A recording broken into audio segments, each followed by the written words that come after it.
வணக்கம். அடிக்கடி நம்மளுக்கு இந்த ஒரு அனுபவம் ஏற்படும்.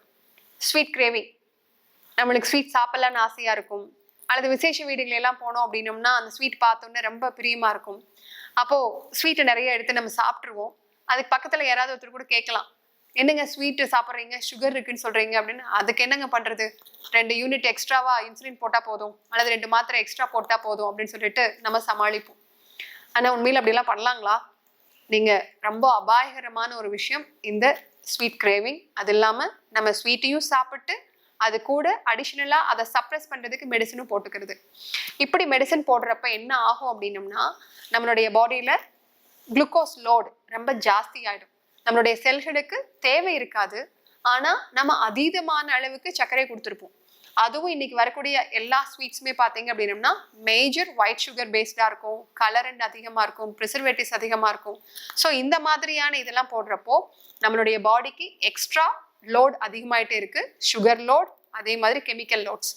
ஸோ இது எல்லாத்தையும் நம்ம பாடி வெளியில தள்ளும். ஆனா அப்ப வெளியில தள்ளுறப்போ அதிகமான அளவுக்கு சுகர் அதிகமாச்சுன்னா உடனே அது மிகப்பெரிய அலாம ஆகக்கூடாதுங்கிறதுக்காக நம்ம என்ன பண்ணிடுறோம், மெடிசனை போடுறோம். அப்ப இந்த சர்க்கரையெல்லாம் எங்க போகும்? ஒண்ணு நர்வ்ஸ்குள்ள போகும், அல்லது ரொம்ப உள்ளுறுப்புகள் நரம்புகளுக்குள்ளேயோ, அல்லது கல்லீரல், மண்ணீரல், சிறுநீரகம், நரம்புகள் இதுகளுக்குள்ள எல்லாம் போக ஆரம்பிக்கும். அப்படி போகிறப்போ நாள்பட அதுவே சர்க்கரை நோயினால வரக்கூடிய நரம்பு வியாதியா மாறும். நரம்பு வலிகள் வரும், கை கால்கள் எல்லாம் பயங்கரமா குடைச்சிட்டு எடுக்கும், வலி வரும். இதை டயபெட்டிக் நியூரோபதி அப்படின்னு சொல்லுவாங்க. இது சிறுநீரகத்துல போய் தேங்க ஆரம்பிச்சிருச்சு அப்படின்னோம்னா சிறுநீரகம் சிறுத்து போக ஆரம்பிக்கும். அப்போ டயபெட்டிஸ்னால வரக்கூடிய சிறுநீரக நோய். இதே இதயத்துல போய் தங்குச்சு அப்படின்னோம்னா அங்க அடைப்புகள் ஏற்படும், இரத்த குழாய்கள் அடைப்புகள் ஏற்பட்டு இதய நோய் வர்றதுக்கு ஆரம்பிக்கும். ஸோ உடனே நம்மளுக்கு சர்க்கரை வந்துருச்சு, அதனால இதய நோய் வந்துருச்சுன்னு நம்ம சொல்லுவோம். இந்த மாதிரி பல நோய்கள் வர்றதுக்கு நம்ம சாப்பிடக்கூடிய அந்த மருந்தும் சாப்பிடக்கூடிய ஸ்வீட்டும் காரணமா இருக்கு. ஸோ இதுல இருந்து நம்ம சரிப்படுத்திக்கணும் அப்படின்னோம்னா, நம்ம ஏன் ஸ்வீட் சாப்பிடணும்னு நினைச்சு பாருங்க. நம்மளுக்கு ஏதாவது ரொம்ப டென்ஷனா இருக்குது, ஸ்ட்ரெஸ்ஸா இருக்குது, ஸ்வீட் சாப்பிட்டா ஒரு ஹாப்பியா இருக்கும் அப்படின்னு நம்ம நினைப்போம். ஸோ நம்ம சாப்பிட்றப்ப என்னன்னா ஒரு ஹாப்பி ஹார்மோன் டோபமைன்ஸ் வரும். ஸோ அந்த ஹாப்பினஸை ஃபுட் மூலமா எடுத்துக்கிறதுக்கு பதிலாக உங்களுக்கு வேற ஏதாவது ஆக்டிவிட்டியில டைவர்ட் பண்ண முடியுமான்னு பாருங்க. வேற ஏதாவது உங்களுக்கு பிடிச்ச விஷயம், உதாரணத்துக்கு ஒரு கார்டனிங் வேலை பண்ணலாம், ஏதாவது பூச்செடி வைக்கிறது, அல்லது பேர்ட்ஸோட கனெக்ட் ஆகலாம், நிறைய குருவிகளுக்கு சாப்பாடு வைக்கிறது, அல்லது உங்களுக்கு பூ பறிச்சு நல்லா மாலை கட்டுறது, என்ன உங்களுக்கு பிடிக்குமோ விளையாடுறது, அல்லது ஏதாவது ஒரு ப்ராக்டிஸ் கொடுக்கறது, இந்த மாதிரி எனிதிங், ஆர்ட் கத்துக்கிறது, இதெல்லாம் பண்றப்போ உங்களுடைய ஹாப்பி ஹார்மோன் வர ஆரம்பிக்கும். உங்க ஃபுட் மூலமா கிடைக்கக்கூடிய அந்த ஹாப்பி ஹார்மோனை நீங்க டைவர்ட் பண்ணலாம். அல்லது என்னால முடியவே இல்லை அப்படின்னோம்னா, எனக்கு ஸ்வீட் சாப்பிடவே கட்டாயமா சாப்பிட்டே ஆகணும்னு நினைச்சீங்க அப்படின்னோம்னா அந்த ஸ்வீட்டை கொஞ்சம் கொஞ்சமா ருசிச்சு சாப்பிடுங்க. குவான்டிட்டியை குறைச்சிக்க முடியும். பொதுவா என்ன பண்ணுவோம், ரொம்ப நாள் சாப்பிடல உடனே பார்த்தோன்னே நம்ம என்ன பண்ணுவோம், டக்குன்னு எடுத்து வாயில போட ஆரம்பிப்போம். ஸோ அந்த மாதிரி இல்லாமல் கொஞ்சம் கொஞ்சமா அனுபவிச்சு சாப்பிட்டீங்க அப்படின்னோம்னா உங்களுடைய சர்க்கரையானது உங்களுடைய வாயில உமிழ்நீர்லயே செரிமானமாகி அப்சார்ப்ஷன் குறைய ஆரம்பிக்கும்.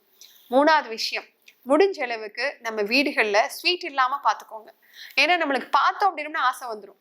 அதனால வாங்க வேண்டாம்.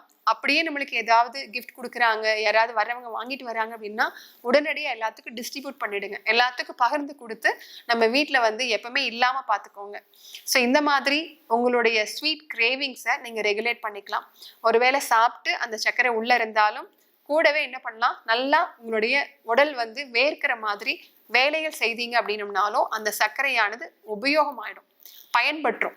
அப்போ உள்ளுக்குள்ள செல்களுக்குள்ள போய் அந்த அதீதமான ஸ்டோரேஜ் இருக்காது.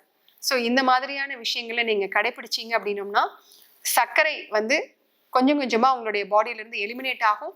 இதனால வரக்கூடிய மற்ற காம்ப்ளிகேஷன்ஸ் வராது. சர்க்கரை அதிகமா எடுத்துக்கூடாது, அதிகமா எடுத்துக்கிட்டதுனால மாத்திரை எடுத்துக்கவே கூடாது. அதுக்கு பதிலாக என்ன பண்ணலாம், எலிமினேட் பண்றதுக்கு என்னென்ன பண்ணணுமோ அதை பண்ணுங்க. இதைய பண்ணாம நீங்க சர்க்கரையும் சாப்பிட்டு மாத்திரையும் சாப்பிட்டீங்க அப்படின்னோம்னா அதனால சீக்கிரமே சைடு எஃபெக்ட் வந்துடும், உள்ள இருக்கிற ஆர்கன்ஸ் எல்லாம் டேமேஜ் ஆகும். அதனால இது ரொம்ப ஒரு அபாயகரமான ஒரு விஷயம்.